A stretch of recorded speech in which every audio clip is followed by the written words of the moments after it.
बिस्मिल्लाहिर्रहमानिर्रहीम। जी मैं हूँ ज़हीर भट्टी, डीएसपी डिस्ट्रिक्ट शेखपुरा, और आज हम आपकी खिदमत में हाज़िर हैं। हमारी हेल्थ एंड सेफ्टी तमाम टीम की तरफ से अपने तमाम सुनने वाले और देखने वालों को हमारा सलाम। नाज़रीन, आज जो हम वीडियो लेकर आए हैं वो HPV कैंपेन के हवाले से जो data first level supervisors enter करते हैं तो उसके लिए कुछ उनको दुश्वारी का सामना करना पड़ता है। तो आज अगर आप हमारी पूरी वीडियो देखेंगे तो उम्मीद है कि जितने भी हमारे फर्स्ट लेवल सुपरवाइज़र HPV मुहिम में काम कर रहे हैं तो ये वीडियो देखने के बाद उनको रिपोर्ट अपलोड करने में बड़ी आसानी होगी। कुछ स्टेप्स हैं जिनके ज़रिए से हम अपनी रिपोर्ट को अपलोड करेंगे, और उसके बाद जब हम अपलोड कर लेंगे तो हम देखेंगे कि क्या हमारी रिपोर्ट जो हमने अपलोड की थी वो सेव भी हुई है, और अगर सेव हो गई है तो उसका डाटा अपलोड हो चुका हुआ है कि नहीं हुआ, और अगर डाटा अपलोड हुआ है तो वो क्या रिपोर्ट जो हमने अपलोड की थी क्या हमारी रिपोर्ट जो है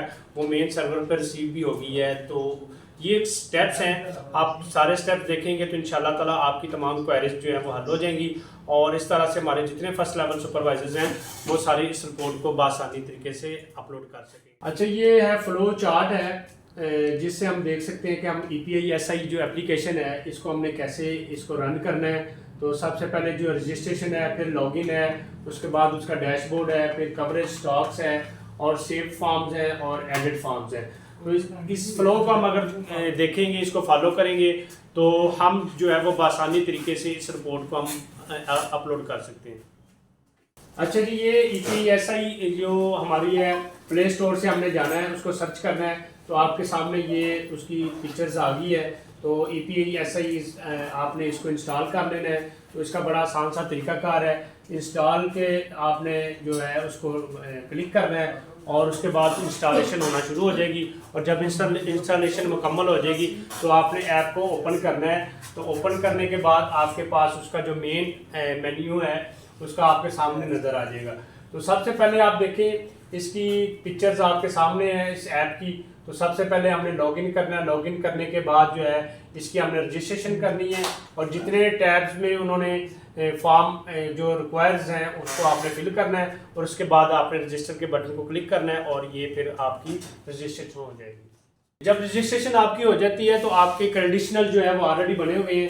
तो कंडीशनल्स आपने उस तरह ऐड करने, ऐड करने के बाद आपने आगे ऑप्शन आएगी, दो ऑप्शन आएगी, एक HPV कैंपेन 2025 आएगी और दूसरा टेस्टिंग है।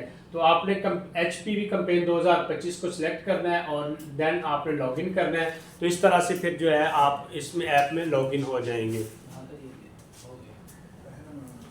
अच्छा जी, जब आप लॉगिन हो जाते हैं, लॉगिन होने के बाद आप देखें कि मेन सर्वर के ऊपर आपको 4 टैब्स नज़र आ रहे हैं। एक कवरेज स्टॉक है, एक सर्वेलेंस इफी है, एक सेव फॉर्म है और एक एडिट फॉर्म है। सबसे पहले जो कवरेज स्टॉक है ये हमारा हम देखें तो जो हमारे फर्स्ट लेवल सुपरवाइजर हैं वो इसको यूज़ करेंगे जब आपने डाटा अपलोड करना है।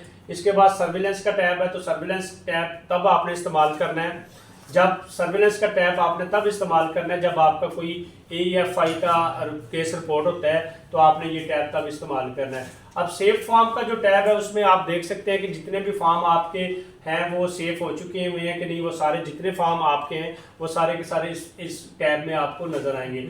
और उसके बाद एडिट फॉर्म है, तो अगर आपका कोई सेव करते करते आपका कोई फॉर्म इस तरह हो जाता है कि उसमें एडिटेबल होनी है तो वो आपको शो होगा, तो आप उसमें जाके एडिट कर सकते हैं।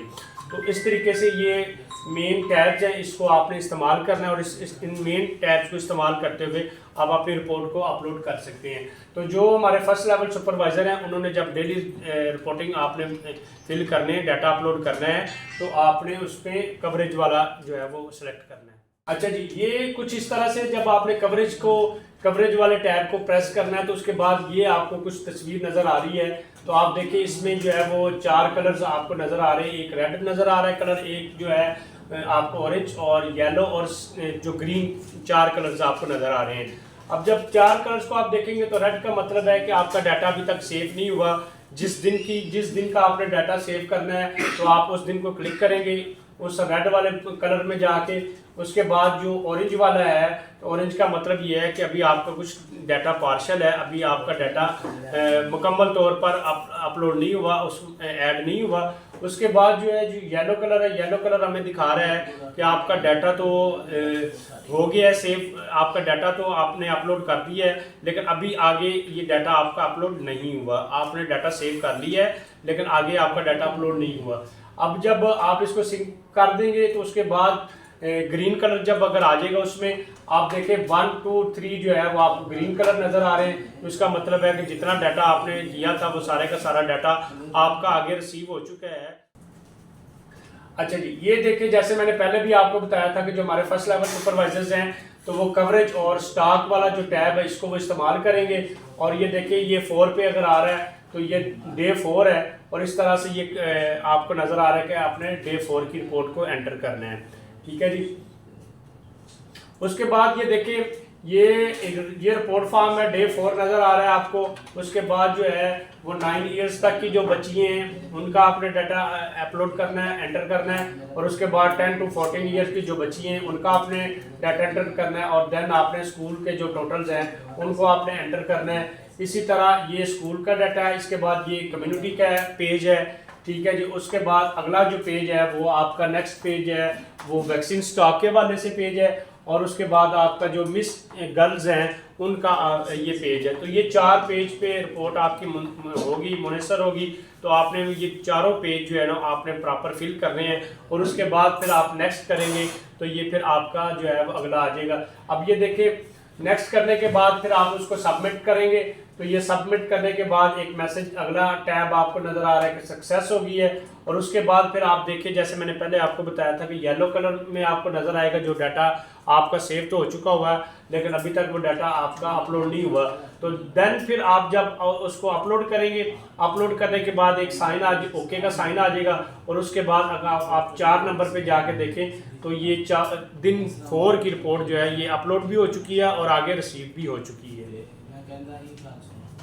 अच्छा, यहाँ तक था जो रिपोर्टिंग के हवाले से था। फर्स्ट लेवल सुपरवाइजर ने रिपोर्ट को कैसे एंटर करना है। तो जितने भी हमारे फर्स्ट लेवल सुपरवाइजर्स हैं तो मेरी उनसे रिक्वेस्ट है कि ये जो स्टेप्स मैंने बताए हैं इनको फॉलो करें आप। और इन सारे स्टेप्स को अगर आप फॉलो करते हैं तो बआसानी तरीके से आपकी रिपोर्ट एंटर हो जाएगी। अच्छा, ये जैसे मैंने आपको बताया कि सर्विलेंस का जो टैब था उसमें सिर्फ AEFI का अगर कोई केस आता है तो फिर आपने ये टैब सेलेक्ट करना है। लेकिन ये टैब जो है ये हमारे डॉक्टर्स हजरात करेंगे और जो आपके जो जितने भी आप फर्स्ट लेवल सुपरवाइज़र हैं वो अपने डॉक्टर्स की वहाँ पे मौजूदगी में ये वाला जो है फॉर्म ये फिल करेंगे। अच्छा, ये सर्विलेंस AEFI का है।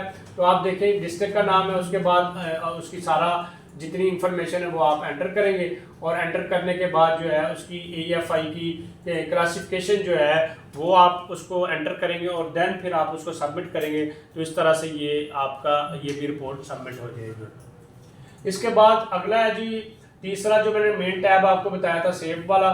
तो आप ये देखें जितने भी आपकी रिपोर्टिंग आपने अपलोड की थी तो ये सारा का सारा सेव फॉर्म में मौजूद है। सेव फॉर्म से मुराद ये है कि आपने जो डाटा अपने पास एंटर किया था तो वो अभी तक अपलोड नहीं हुआ तो वो सेव फॉर्म में जाके सेव्ड हो गया है। तो यहाँ से जब आप इसको क्लिक करेंगे और क्लिक करने के बाद आप देखिए अपलोड करेंगे, अभी अपलोड नहीं हुआ तो सिंगल क्लिक आपको नज़र आ रहा है। और जब आपका डाटा अपलोड हो जाएगा तो वहाँ पे आपको डबल क्लिक जो है वो ब्लू कलर में नज़र आएगा। तो इससे आपको पता चल जाएगा कि हमारी तरफ से जो ना वो डाटा अपलोड हो चुका है। जी थैंक यू वेरी मच। आपने उम्मीद है कि आपने ये हमारी वीडियो आप देखी है और मैं उम्मीद करता हूँ कि हमारी ये वीडियो आपके लिए बड़ी मुफीद साबित होगी। और दौरान HPV मुहिम आप इस वीडियो के ज़रिए से इन स्टेप्स को फॉलो करते हुए अपनी रिपोर्ट को बआसानी तरीके से अपलोड कर सकते हैं। जी थैंक यू वेरी मच।